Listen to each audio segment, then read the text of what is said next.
Welcome to general knowledge studio. आज है 8 अगस्त और 8 अगस्त के करंट अफेयर के सभी इंपॉर्टेंट क्वेश्चन आज हम इस वीडियो में करेंगे।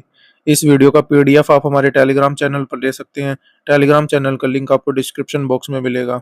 इस वीडियो के लास्ट में मैं आपसे एक क्वेश्चन करूंगा जिसका जवाब आपने कमेंट बॉक्स में देना है, तो पूरा वीडियो ध्यान से देखिएगा। चलिए शुरू करते हैं आज का पहला क्वेश्चन। अगस्त 2025 में भारतीय रिजर्व बैंक ने रेपो रेट को किस स्तर पर स्थिर रखा? Option A 6.25%, option B 5.5%, option C 4.75%, option D 5.25%।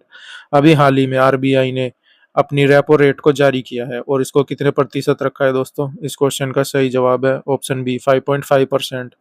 अगस्त 2025 की मौद्रिक नीति समिति एमपीसी की बैठक में आरबीआई ने रेपो रेट को 5.5% पर अपरिवर्तित रखा।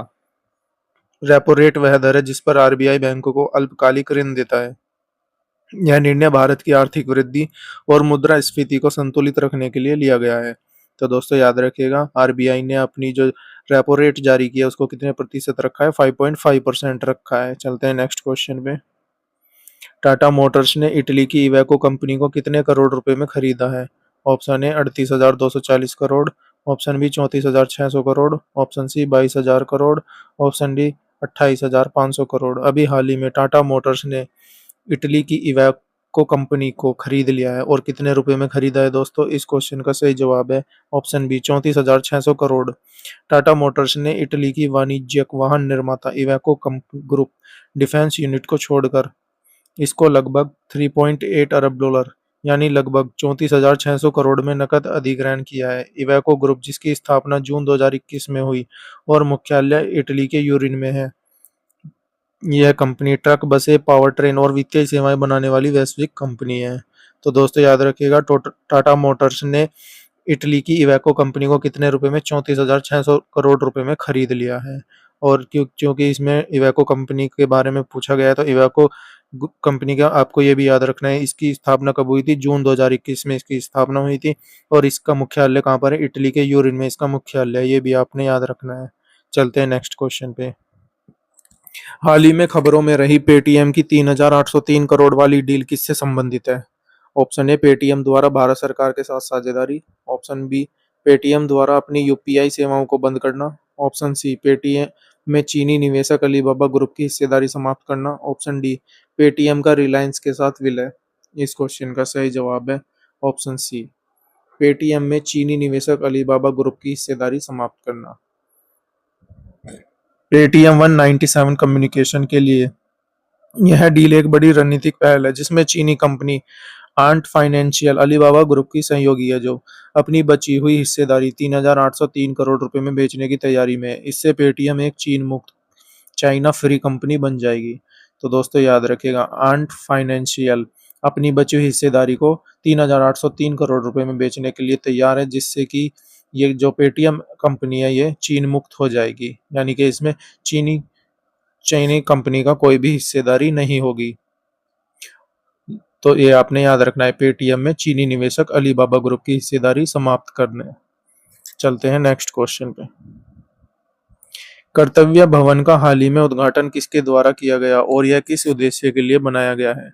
ऑप्शन ए राष्ट्रपति द्रौपदी मुर्मू द्वारा, यह एक राष्ट्रीय संग्रहालय है। ऑप्शन बी प्रधानमंत्री नरेंद्र मोदी द्वारा, यह सिविल सेवा अधिकारियों के लिए नया कार्यालय भवन है।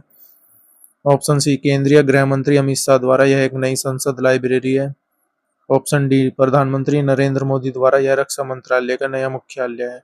अभी हाल ही में कर्तव्य भवन एक नया भवन है जिसका उद्घाटन हुआ है और इसकी किसके द्वारा किया गया है दोस्तों? इस क्वेश्चन का सही जवाब है ऑप्शन बी प्रधानमंत्री नरेंद्र मोदी द्वारा।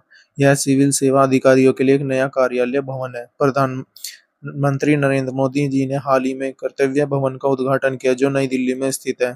यह भवन भारत सरकार के सिविल सेवा अधिकारियों, आईएएस, आईपीएस आदि के लिए आधुनिक कार्यालय स्थान उपलब्ध कराने के लिए उद्देश्य से बनाया गया है। कर्तव्य भवन का नाम कर्तव्य पथ से प्रेरित है, जो सरकार के नए भारत और कर्तव्य केंद्रित प्रशासन के विचार को दर्शाता है। तो दोस्तों याद रखिएगा, अभी हाल ही में कर्तव्य भवन जिसका उद्घाटन हुआ है वो किस लिए बनाया गया है? ये यह सिविल सेवा अधिकारियों के लिए नया कार्यालय भवन है। और ये किसका उद्घाटन किसके द्वारा किया गया? प्रधानमंत्री नरेंद्र मोदी जी द्वारा इसका उद्घाटन किया गया है। चलते हैं नेक्स्ट क्वेश्चन पे। हाल ही में राष्ट्रीय हथकरघा दिवस कब मनाया गया है? ऑप्शन ए 4 अगस्त, ऑप्शन बी 5 अगस्त, ऑप्शन सी 6 अगस्त, ऑप्शन डी 7 अगस्त। अभी हाल ही में राष्ट्रीय हथकरघा दिवस मनाया गया है।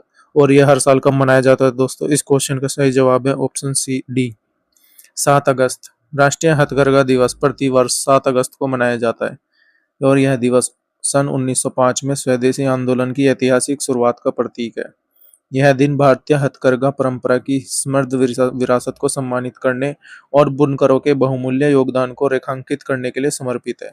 इस वर्ष की थीम थी हथकरघा, महिला सशक्तिकरण, राष्ट्र सशक्तिकरण। तो दोस्तों याद रखिएगा, हाल ही में राष्ट्रीय हथकरघा दिवस कब मनाया गया है? 7 अगस्त को मनाया गया है। और इस बार की इसकी थीम थी महिला सशक्तिकरण, राष्ट्र सशक्तिकरण। ये भी आपको याद रखना है। चलते हैं नेक्स्ट क्वेश्चन। हाल ही में किस राज्य में बालिकाओं की उच्च शिक्षा को बढ़ावा देने हेतु निजुत मोइना 2.0 योजना की शुरुआत हुई है? Option A Uttar Pradesh, option B Arunachal Pradesh, option C Meghalaya, option D Assam. अभी हाल ही में ये एक नई परियोजना है निजुत मोइना 2.0 जिसकी शुरुआत हुई है। और ये किस राज्य में हुई है दोस्तों? इस क्वेश्चन का सही जवाब है ऑप्शन डी असम। असम के मुख्यमंत्री डॉक्टर हिमंत बिस्व शर्मा ने आज निजुत मोइना 2.0 योजना का शुभारंभ किया, जो बालिकाओं के उच्च शिक्षा में नामांकन को प्रोत्साहित करने के उद्देश्य से शुरू की गई एक प्रमुख पहल है। इस योजना के तहत छात्राओं को मासिक वित्तीय सहायता प्रदान की जाएगी। तो दोस्तों याद रखिएगा, हाल ही में जो ये परियोजना है ये किसके द्वारा आयोजित की गई है? असम के मुख्यमंत्री डॉक्टर हिमंत बिस्व शर्मा के द्वारा ये इसका शुभारंभ हुआ है, निजुत मोइना 2.0 योजना। और ये किस राज्य में हुआ है? असम में। ये भी आपको याद रखना है। चलते हैं नेक्स्ट क्वेश्चन पे। हाल ही में शुरू किया गया ई साक्षी पोर्टल किस उद्देश्य से संबंधित है? ऑप्शन ए डिजिटल शिक्षा प्लेटफॉर्म के विकास से, ऑप्शन बी सांसदों द्वारा अनुशंसित विकास कार्यों की रियल टाइम ट्रैकिंग से, option C electronic voting system के लिए पारदर्शिता सुनिश्चित करने से, ऑप्शन डी किसानों को सब्सिडी वितरण के लिए पारदर्शी पोर्टल से। अभी हाल ही में ई साक्षी पोर्टल लॉन्च हुआ है और ये इसका उद्देश्य क्या है दोस्तों? इस क्वेश्चन का सही जवाब है ऑप्शन बी सांसदों द्वारा अनुशंसित विकास कार्यों की रियल टाइम ट्रैकिंग से। ई साक्षी पोर्टल भारत सरकार द्वारा सांसदों के स्थानीय क्षेत्र विकास योजना MPLADS के अंतर्गत कार्यान्वित योजनाओं की रियल टाइम ट्रैकिंग के लिए विकसित किया गया है। यह पोर्टल सांसद निधि के उपयोग में पारदर्शिता, जवाबदेही और दक्षता लाने का कार्य करता है। तो दोस्तों याद रखिएगा, ई साक्षी पोर्टल जो अभी हाल ही में लॉन्च हुआ है, इसका किस उद्देश्य से लॉन्च किया गया है? सांसदों द्वारा अनुशंसित विकास कार्यों की रियल टाइम ट्रैकिंग से। इससे जो विकास कार्य हैं उनकी रियल टाइम ट्रैकिंग का पता चल सकेगा। चलते हैं नेक्स्ट क्वेश्चन पे। निम्न में से किस पद पर एस राधा चौहान को हाल ही में केंद्र सरकार द्वारा नियुक्त किया गया है?